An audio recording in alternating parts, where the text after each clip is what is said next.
Hello everyone and welcome to Auditorium HD, a brilliant puzzler originally developed for PC and iPhone by indie developer Cypherprime and now available on the PlayStation Store thanks to Empty Clip Studios and Zoo Publishing. Running at 1080p and 60 frames per second and offering Move and 3D support, the PS3 version of Auditorium includes 72 new levels on top of the 78 inherited from the original version. Before getting to the gameplay, let's check how the move controls work. As you can tell by looking at the picture-in-picture, which is mirrored by the way to better reflect the action on screen, the move controls an on-screen pointer, but the way it does it is different from what you might expect. Notice how the pointer stays in the middle of the screen no matter how I tilt the move. This is because what's being tracked here is solely the sphere. Like in Beat Sketcher, the on-screen pointer simply follows the sphere as seen by the PSI. There is no angle tracking and hence there is no drifting either. In fact, despite what the calibration screen says, you don't really need to angle the move towards the eye. As long as the sphere is visible, it's all good. Interestingly, as you can see at the bottom right of the screen, a sensitivity option is offered, which allows to change the speed of the cursor, just like a mouse. At 10, the cursor travels a bigger distance than the one the sphere is actually covering. At 1, it's more or less 1-to-1. If I understood this correctly, the way this works is quite clever. When tweaking the sensitivity, a digital zoom changes the size of the PSI picture so that the center of the sphere, and so the cursor, ends up traveling faster or slower across the screen. Here I am overlapping my digital camera feed on the game screen to try representing what the PSI is probably seeing as I tweak the sensitivity.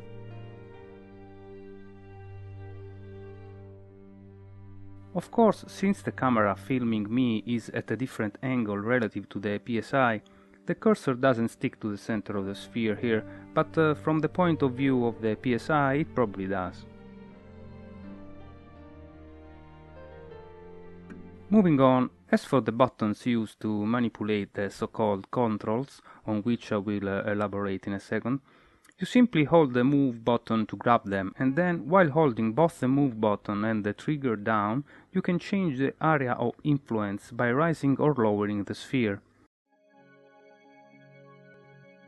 It feels like operating a mouse wheel basically, which also means you can't drag the radius of the control freely in any direction as you might expect. As you can see, it doesn't react to my attempts at increasing the area by pulling the radius in different directions.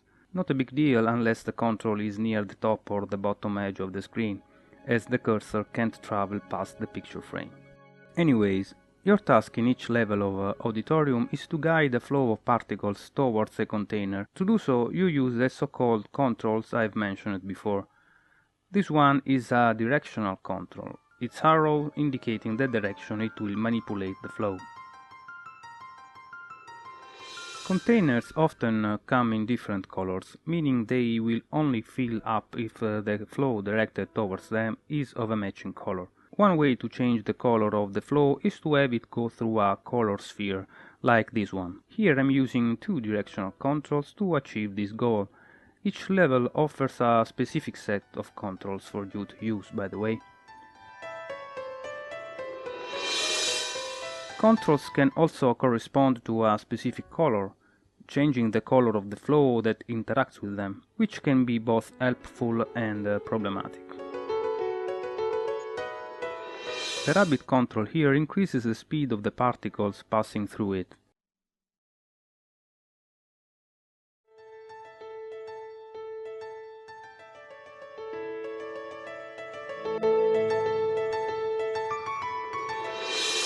This is the repel control, which reverses the trajectory of the particles no matter the angle of impact with the surface. They simply travel back along the same way they came from, even if curved. Similar to the repel, the deflect control has two properties. As the name suggests, it deflects particles respectful of the laws of physics, but it can also trap them within its area of influence.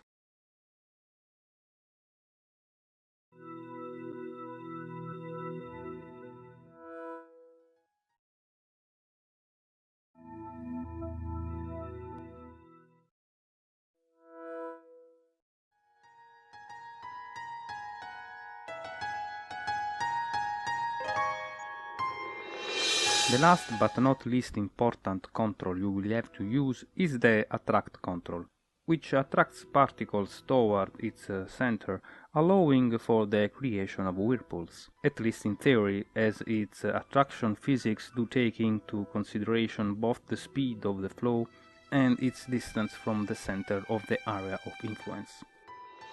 Besides the controls, as you progress through the game, you are introduced with some environmental elements, like this one called Divide, which splits the flow in two directions.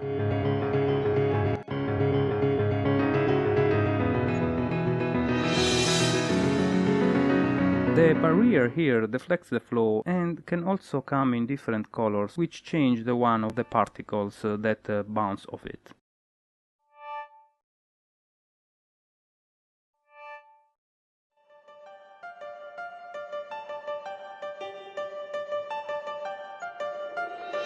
The portals you see here do what portals usually do, transporting the flow to other places, preserving its direction. Multiple flows can use the same port simultaneously.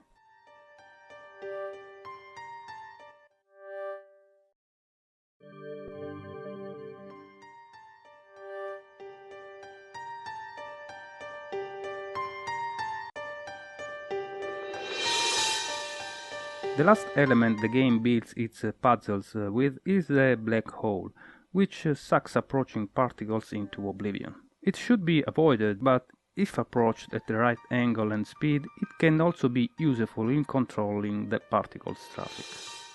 Up until now you have seen single color containers, but there are also two colors ones, which need to be filled with two streams of particles of the same colors simultaneously.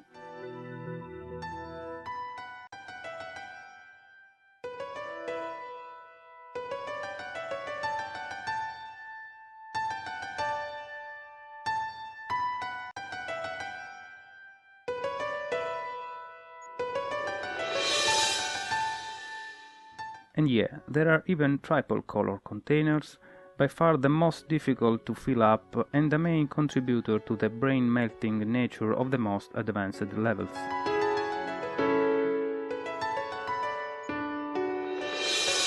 So now that you know all that there is in Auditorium HD, have a look at how the actual stages mix up the elements described to challenge your mind.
most of the levels can be completed in different ways.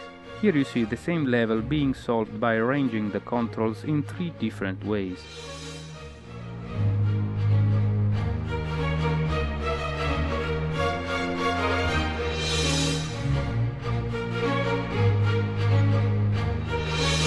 It's hard to find flaws in Auditorium HD, so hard indeed that the only annoyance I think it's worth mentioning is how the colored glow of the flow can at times alter the color of nearby containers, like in this case.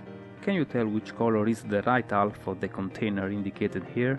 It's not white, it's not purple, but it's red. Finally, despite being compatible with a traditional DualShock, the best way to play this game is with the Move controller. Take a look at this quick comparison. Here is me moving a directional control around with the left stick fully tilted.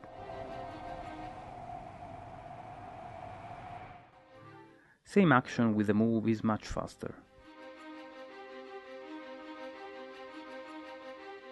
Changing the size of the area of influence with the right stick is also painfully slow compared to the Move-based alternative.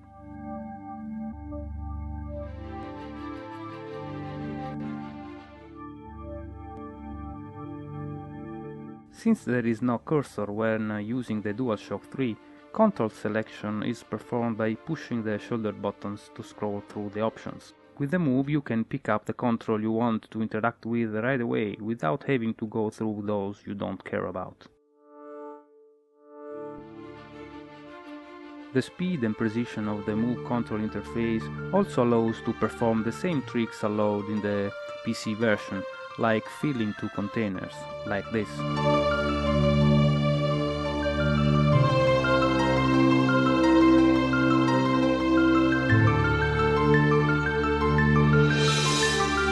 I don't usually do proper reviews with my videos, as my purpose is to simply describe them and show how they control with the Move, but I was so fascinated and entertained by Auditorium HD, it's hard for me not to end this without suggesting everybody to download this. It's only $10. You won't be disappointed, especially if you've got a Move, which does add a lot to the quality of the experience. Thanks for watching and musica maestro!